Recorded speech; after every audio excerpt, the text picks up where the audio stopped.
which itself is the consequence of World War I. The Manhattan Project brings together scientists fleeing fascism in Europe. The urgency of defeating Nazi Germany and Imperial Japan drives the research.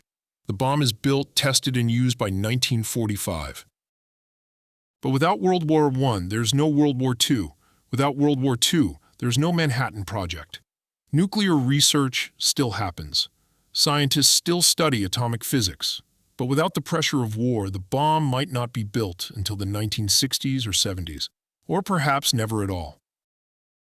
This has profound implications. In our timeline, the existence of nuclear weapons shapes the entire second half of the 20th century. The Cold War is defined by the threat of mutual destruction.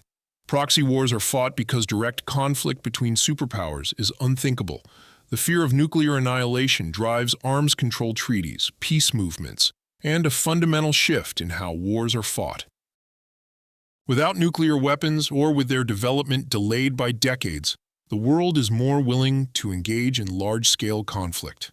There's no ultimate deterrent. Wars between major powers remain thinkable.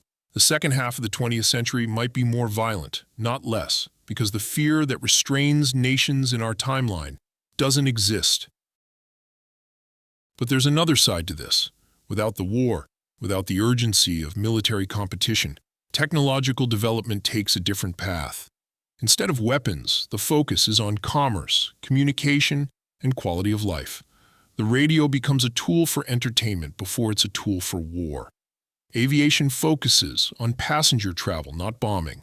Chemical research goes into fertilizers and medicines, not poison gas.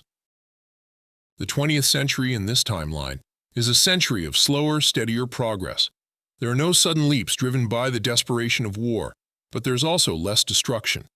The technologies that do emerge are designed for peace, not conflict. By the 1930s, the world is less advanced in some ways than our timeline, but it's also less traumatized, and that matters. Now we come to the most important question.